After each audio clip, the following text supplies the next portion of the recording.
Georgia fans are going to love what five-star running back Xavier Crowell had to say after this weekend's big Georgia official visit. That's what we're going to talk about in today's video. Of course, I've got the scoop. I spoke with him briefly, well, probably a little more than briefly after his big Georgia official visit. And even I was surprised with some of his comments because they were pretty eye-opening. Now, if you don't know who this guy is, he is a big deal. He's an elite running back. In fact, he's the number 2 running back prospect in the country. The number 34 player, number 33 player, doesn't matter. He's a top 40 player in the country, elite running back from Alabama. And I do think he'll probably still end up in Alabama's class. But if you've already penciled him into the class, I think that might be a little premature. They're still the team to beat, no doubt about it. He's from Alabama. They've been pushing hard. I get it, right? Everyone gets it. 5-star running back. If Alabama wants him, normally they get him. But hey, he was in Athens this past weekend and had a lot to say, breaking down what he likes most about the Dogs, what he learned from his visit, biggest takeaways. We talked about all of it, and you can read every single word over on dawgpost.com. It is a free story, okay? I'm not going to include all the details because I want y'all to go to the website to read for yourself. We've got the scoop over there, but I did want to come on here and share some of the quotes that I got from him because I thought they were fantastic, and I know Georgia fans are going to absolutely eat this up. I'm going to talk about that and notes on other Georgia running back targets and where things stand today. But here's what Xavier Crowell had to say about his Georgia official visit. Quote, spending time with Kirby Smart and the staff was huge. You can tell how much they care about their players, not just as athletes, but as people. Sitting in meetings, watching film, seeing how they coach, it really gave me a full picture of what life at Georgia would be like. The players were real with me too. They love it there, and you can tell they've built something strong together. So first off, that right there tells you he had a good time. And people behind the scenes also told me like, hey, we're not saying Georgia leads right now, but they took a big swing with him. And I don't know if they hit a complete home run, but they really opened his eyes, right? So I do think they have maybe some momentum, but they did a great job. That's what I'm trying to say. The staff really, let him know, hey, you might be from Alabama, but you can come and be the best version of you and be developed and win big and go off to the NFL. And, we can maximize your potential here in Athens. That was the message. I asked him what makes Georgia special, right? He says what makes Georgia special is that it's built on a winning culture. It's not just talent. It's how they develop it. The resources, the coaching, the competition every day. It's on another level. They're not just trying to win games. They're building champions on and off the field. That's why they're always in the mix for national titles. It was just a different feeling being there. You can tell it's a place where you can become the best version of yourself. Now, I'm sure he still feels that way about Alabama, but if we're being honest, the Nick Saban era and the Kalen DeBoer era are different, right? That's just how it is. Kalen DeBoer and his staff have to show him this exact thing, right? He's an in-state guy. It would be a really tough loss for them if this kid leaves the state and heads to Athens or anywhere else, right?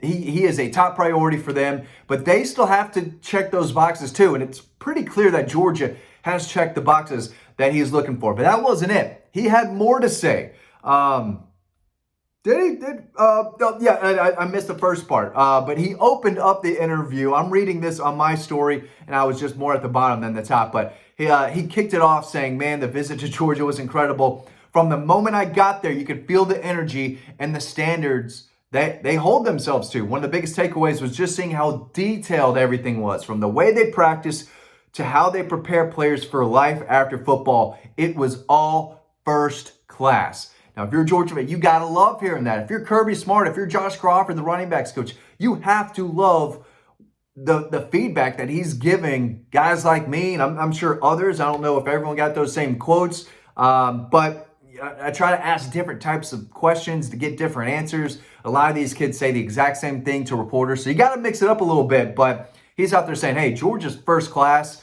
They're doing it. And so you can go on and read even more details and inside scoop from his visit over on Dawg, because he was easily one of the biggest official visitors on campus. I've got another video coming tomorrow talking about prospects that I think Georgia leads for. I thought Georgia led for some of them going into this weekend, and maybe they extended their lead with some guys. So that'll be a video that if you still follow recruiting, which you should, that's definitely one to look out for tomorrow. I believe at 7 p.m. But yeah, this was a big deal. I don't think Georgia leads for him, but I do think that they maybe have closed the gap a little bit with Alabama. But at the end of the day, the Tide are still the team to beat, and he will be making his decision at the end of June. It is June 26th.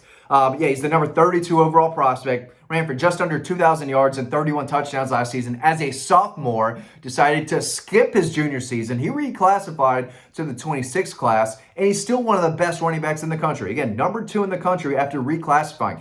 The kid's an absolute baller. Size, speed, elusiveness, explosiveness. Just runs you over, runs by you. This kid has it all. Again, still think Alabama leads, and I think he'll be in Tuscaloosa the week before he announces for an official visit. So it's kind of teed up for the Alabama staff. And if they don't land this kid, that is a massive whiff. And if Georgia lands him, I don't want to hear anything about Mike Bobo not being able to land a 5-star running back, Josh Crawford not being able to land a 5-star running back. They still have some work to do, and it would be a massive pickup. We'll see where things go, but I do think that they gave him a lot to think about this weekend, and it was a very successful weekend. But as you all know, Georgia needs 2 running backs in this class. He's one of them, and they still have work to do. Savion Hyder is another one. Now, his recruitment has been kind of back and forth for months now. I thought Georgia was in a really good position early on. Then I was told that Ohio State leads. Then I was told Michigan leads. Right now, it seems like Tennessee is the team that has the most buzz around Savion Hyder. And good for the Vols, because he is a big time running back. Ran for just under 2,000 yards, 29 touchdowns on just 156 carries. That's just under 11 yards per carry. It's a big deal. We'll see if things change. I believe he was at Ohio State this past weekend, and I don't have the latest there. So maybe Ohio State is back in front. I don't know, but it felt like going into this weekend, most of the buzz was around Tennessee, which was a little surprising because it felt like, a few months ago in the winter and in the spring that Tennessee was behind some other schools, but he's no stranger to Knoxville, and it does feel like they moved up in his recruitment. They still might be the team to beat, but I would definitely watch Ohio State.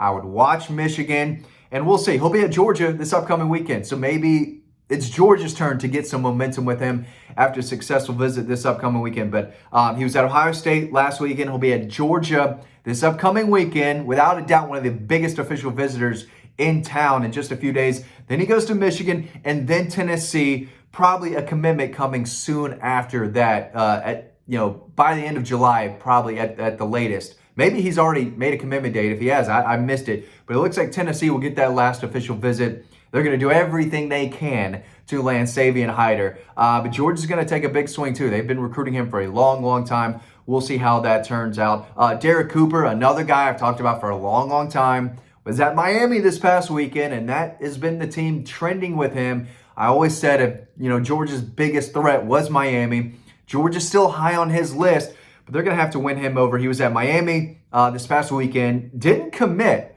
which I guess has to be a big deal.